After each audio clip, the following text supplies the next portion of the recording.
viewers, my name is Victor Ogunyinka. You're welcome to another edition of Talking Sport, and it is getting very, very exciting again. The season beginner is here. We have the Community Shield and a lot of actions, and the spike is back on the screen. Everybody is screaming and rooting for their best clubs, and of course, the controversy has started and the debate is on. With me in the studio today is a regular guest, Wande Shokumbi. Okay. You're welcome. And I have Victor Kelvin also in the studio. Good day. Of course, you must be feeling very, very good to have seen your team Arsenal, have won over Chelsea after losing to them just 2 weeks ago. Well, we won when it was needed, when it was important. So. Well, Community Shield for me is just another graduated friendly match, So good for you. For bragging rights, okay, and yeah. for the sake that it was kind of competitive. Very competitive, really. So. And nobody can say it was dull and then Arsenal just won. It was actually competitive. We wanted to win, they also wanted to win. Yeah.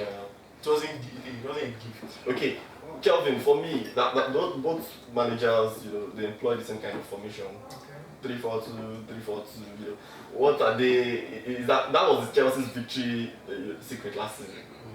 Arsenal adopted Arsenal toward the end of last season, and it's paid off. Are we going to be seeing very many of those formations this season? Definitely. What did you think Chelsea?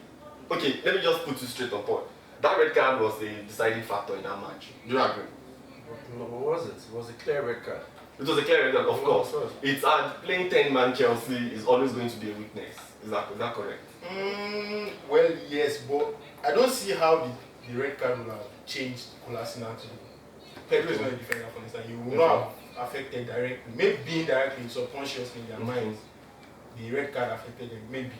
Okay. But Pedro himself might not be able to stop the game. Okay, I want us to look at it. We have 6 strong teams that will be competing for that top spot this season. We have Chelsea, we have Arsenal, Man City. This is a good morale booster, like you said. That was a beautiful morale booster for Arsenal to have that victory over Chelsea. Yeah. And then now, I really want us to put the 6th club on the spot now. Who already, of course, transfer market has been very engaging. There will still be a lot of movements in the next 2 days. As Wenger said it. Yeah. Liverpool is at the verge of losing Coutinho to Barcelona. That's going to be very unfortunate for them. Man City, Chelsea seem to be settled already for the season. Is that correct? Yeah. What do you think would have play out here? Well, we've seen most of the ins for me. I feel like there will be not much important players coming into the Premier League, into those 6 teams. Okay. And then for teams like Arsenal that will be selling some of those players that are deemed useless. Well, you could say that, I don't know.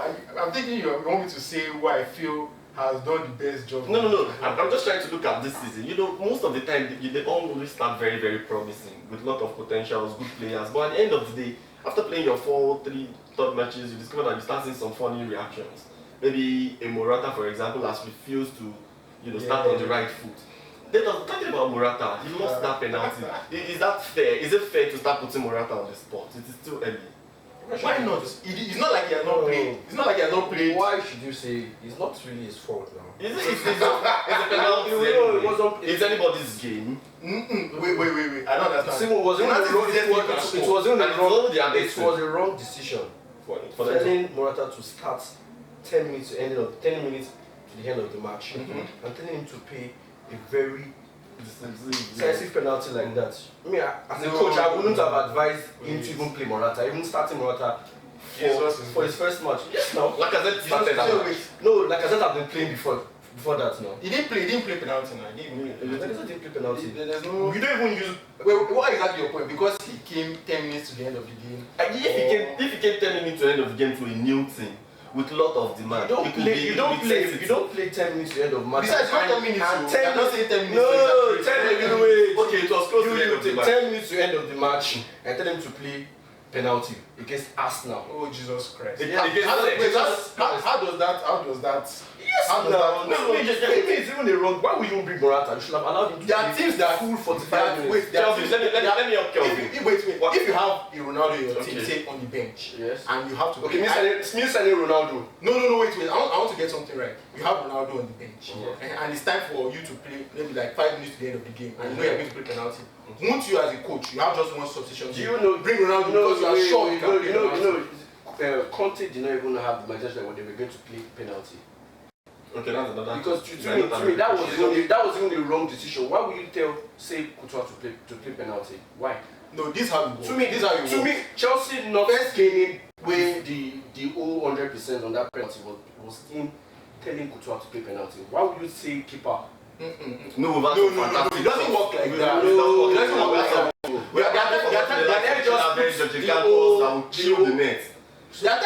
Sometimes you know when the game ends, how it works is players usually will volunteer to take penalty. I'm sure I can score this penalty. Coach, let me play. There are some that are not been motivated, but not saying the keeper. But not saying the keeper. For this example, for Courtois' example, I'm sure he's the one that came up to say I want to take the penalty. And then other people probably has played a lot of penalties during training. Yes. And you see that okay, this guy is very good. He can he's capable. He can do something like that, but not in a very kind of penalty. It was off target. Let me remind you something. Let me take you back. Penalty was also off target. Kelvin, that used that he was pressurized. I want to remind you something. 2013 January, when Liverpool sold Fernando Torres. Few days before the end of the transfer market, his first game was to go and play at Anfield against Liverpool. After that unfortunate incident, that performance that he gave that day affected the whole of Torres' performance in Chelsea. I was going to say that performance was one of those things that actually helped him start on the wrong foot. He didn't recover until he left Chelsea. What am I bringing out? If you have to play Morata in a very sensitive game, like Kelvin pointed out, it might have been a wiser decision to leave him out of the tournament, unless you would have started him much earlier. Okay, wait. I want to understand. Are you saying that it might have been a factor? You spend 60 million on the striker. It's a competition. You spend 60 million on the striker. He has played just 1 or 2 preseason games, and the season is about to start. You don't know what he can play. You don't know what he can bring into the team, and you have a competition that is not really important.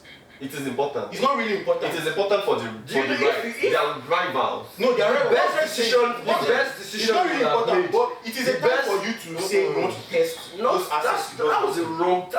Okay, wait. Are you telling me now that why would you bring for the 10 minutes end of the match? If they are playing it, if probably they are 45 minutes, probably you should play in the first 60 minutes, not ending of second half. When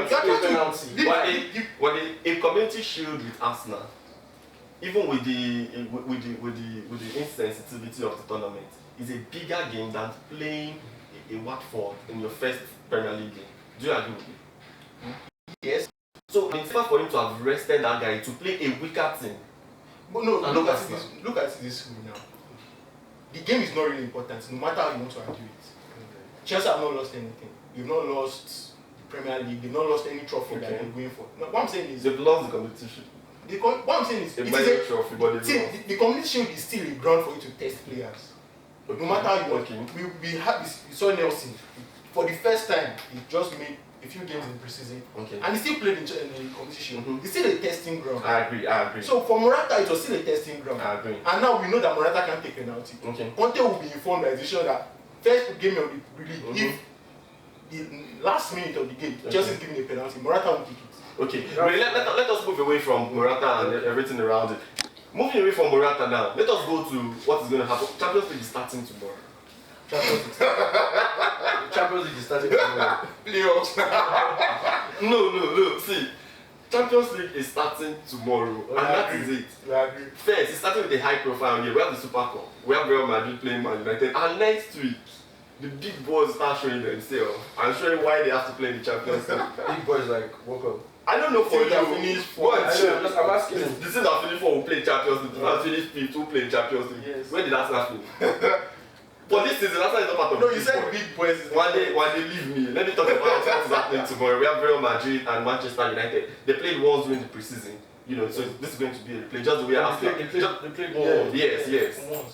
Just the way Chelsea won up Arsenal in the preseason, and Arsenal came again to win. So this might be another reverse, fixture. What is going to happen in that match? What are you expected to see? Mourinho playing against his old club, and then Lukaku playing his first big team. Has he played against Real Madrid before and they are capped lights? I'm not sure. So tomorrow is going to be his first big test. Morata has had his, he's probably having sleepless night already. Lacazette, but it's been something like this before. Okay, so let's see Lacazette. I'm not going to talk about it now. I'm waiting for his mistake. Now, what do you expect to see in the Super Cup? As an Arsenal fan, I feel like neutral, which is I'm not neutral in this one. Seriously, what are you going for? I hope Madrid wins. Why? Because Man is my local rival. Okay, fine. Let us look at the strength of the team right now. Okay. The strength of the team. What do you think is likely going to happen today? Real Madrid is a scary team. Yes. Of course, it's very scary. Madrid are actually going with the full squad. I think we can with Morata's absence. No, they're not weaker. Yes. How would they be weaker? No, let me tell you, when you look at the first 11, you should look at what is going to come out from the bench. Yeah. Madrid used to be as strong as on the bench as on the pitch, but right now, if they don't have Morata, they've not replaced it with anybody. We've been hearing news about Mbappe. It's not likely going to happen. And if it does... You look at the match now, again, Madrid, Man U, definitely they're not going to start Ronaldo. Right. That's what I think. Because Ronaldo has not been playing for a while. It doesn't matter. He has not been in a preseason match. You can want to look at Ronaldo as the god Ronaldo, but if you have not played in a while, you will be rusty. It's human. But still going to play him. So, like, it's actually the name that is good to have a test run, of things like this. It's Super Cup, that kind of tournament to carry risk. It's not playing Man United. I understand. So if they don't bring him in, I'm not seeing them getting anywhere with that in that match. Yes. They don't bring him in. Yes, they don't bring him in. That's a lie. What do you think is going to happen? Because they played during the preseason and ended 1-1. They played with the weaker team, not even the team B. They played with the weaker team and still played 1-1 with the team A of Madrid. Okay, it's a different match and different. So don't look down on Madrid with the team B even. Let me tell you. Okay, I agree. I agree with you. Okay. Now let us look at this. Now, Mourinho is a bad loser. He doesn't take chances. He's not going to take chances tomorrow. What do you think is going to come out from that match? Pogba has he hit his prime already, or is it still the Pogba that was coming from? I don't know. Well, I understand what you say. Mourinho is not a bad loser. He's a bad loser. He's a bad loser. Yes. But I want you to understand something that Mourinho has kind of changed in the last season. If you don't win tournaments, you should be humble. If you look at last season, you see that just before his final game to the Europa, he had to play Arsenal.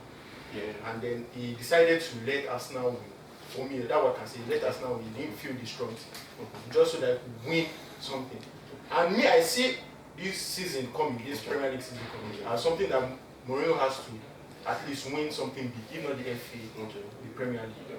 And for them to be practical, for them to feel the best team possible to play in the Premier League, I don't see him fielding the best team possible to play Madrid. Okay. He doesn't have anything to lose. Okay, great. A very quick one now. How do you think it's going to end? Madrid 2-0. 2-0. Joey? Madrid 3-0. Wow. I'm going for United. No, I just have to, but I'm going for United. You won't put your money there. If it was your money, you won't put it there. United is going to win that match. Amen. 2 goals to 1. Yeah, 2 goals to 1. Okay, very quickly, Coutinho. Is Coutinho going to be a Liverpool player by the end of this month? Do you think so? 120 million is coming from Barcelona. 120, no. 120, no. Is Alex Sanchez going to remain in Arsenal? For 1 year. For 1 more year. For 1 more year. Okay. That will be a wrap on this edition of Talking Sport, and we hope to see you next time. Of course, we enjoy your reactions as never before. Please bring them in as usual. Thank you very much.